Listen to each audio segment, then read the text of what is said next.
Greetings, Moonbats and other YouTubers. It is Friday, May 17th, 2019. And I am currently in Pawnee National Grasslands up around north central Colorado. I'm actually in an organized campground. It's the only organized campground in the area. Lots of free boondocking out here. In fact, I spent my first night out on the plains, on the grasslands, on a little turnout on the road there. It's all national forest managed, and there is a motor vehicle map that you can get. Motor vehicle usage map, I think is, anyway, off on a tangent. Anyway, that tells you where you can camp and where you can't, and it's pretty clearly marked. And I found some spots out there to camp. I didn't see anybody else out there, except during the day. There was a place where people like to shoot that was just a little down the road from me, and some of the signs there had bullet holes and stuff in them, and I didn't feel comfortable leaving my trailer out there on the plains unattended. So I actually opted to come into a campground and pay for it, $9 a night. So not something that I like to do, but it's actually turned out pretty well. It's a nice campground. There's trash cans and vault toilets. Haven't found any water, but I'm sure they must have some here. I haven't actually found any yet. Been beautiful. The weather's been perfect, but it's about to get ugly. I don't know if you've been watching the news, but I guess most of the country's in for some pretty nasty weather. It's been almost 90 degrees. I think it was 88, 89 degrees either yesterday or the day before. And it's been in the high 50s, low 60s at night. It's been perfect, just absolutely perfect. Light breezes, a couple of days where there were brief periods of high wind, and that kind of thing. But other than that, it's been really enjoyable, really comfortable. But it's going to get ugly. It's going to drop down into the low 50s during the day and into the mid 30s at night by, I think, Sunday, Monday, Tuesday, somewhere in that stretch. So it's going to get cold. So anyway, I'm for those reasons I'm kind of happy to be in an organized campground. Camped alone. I was camped with friends most of the summer. Idaho Larry, hey buddy, I miss you, man. I do. And Mark Boucher, who's back home up in Michigan, and Lois. Miss you guys. Really enjoyed your company, and but I'm also enjoying some space here too. So it's kind of nice to be camped alone for a little bit. Although this is an international destination for people who like to watch birds, and there are a plethora of birds around here. Different. I wake up to a cacophony of different bird song every morning. So there are folks that come here with, binoculars and high-power cameras and that kind of stuff, and do bird watching, and they walk right through your camp.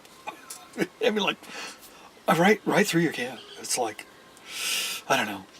Maybe it's just me. I don't know.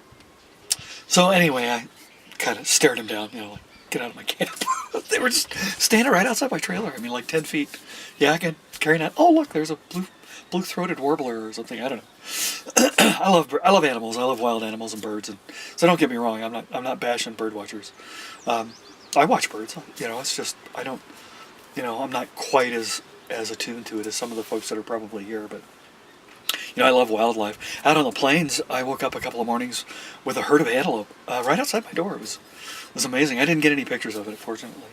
And there's not going to be much in this video other than, my talking head today, I think. I did kind of a 360 of my camp here, and another look at the innards of my rig, and I don't know, maybe you'll spot a few changes. I don't know what they are. And of the van, I got it a little cleaned up and a little more organized. I got rid of a bunch of stuff. The telescope is gone. I gave that to my son, and he's going to get some good use out of it, I hope. And then all of my art, I had a portfolio that was just, it weighed a ton, it took up a ton of space, and it was getting damaged, so I I got a nice folder to put it all in, and gave that to my daughter Rachel. She's an artist too, so I figured she would appreciate that. And then I got rid of, I had an old Minolta 5D camera that I started with digitally years ago. Actually, I started before that with like a cheap, it was a webcam, but it came off and you could actually take pictures. It was an Intel webcam, but it had a little button and you could use it like a digital camera. That was the first one I ever bought. No preview or anything, very simple. But man, after I started using that, the fact that I could just sit there and pull the trigger as often as I wanted and not have to worry about film, and now that I can actually preview it, take a photograph and actually see it on a monitor, what it is that you just took and whether it needs to be reshot or not, that's just, for me, that's made all the difference in my photography. That I'm all that good, but I'm certainly better than what I was back in the day when I started with film, back in the 60s. I started with a Polaroid Swinger. Yeah, and I think you could get a pack of about, I think it was 6 or 8 shots, something like that, for, I don't know, I think it was like $3. I forget. It was a long time ago. And then I bought my first 35 millimeter when I was in the Air Force. It was a Miranda. I forget the model. It had a detachable pentaprism, which was kind of neat. It would come off and you could look down or hold the camera up and look up, so you could get above crowds and that kind of stuff, and use it kind of like a, what do they call them, a reflex camera where you look down and it had the 2 holes. I'm dating myself. Those kind of cameras were around when I started. So, but I took some good shots with film, but not a lot. Every once in a while I'd get lucky.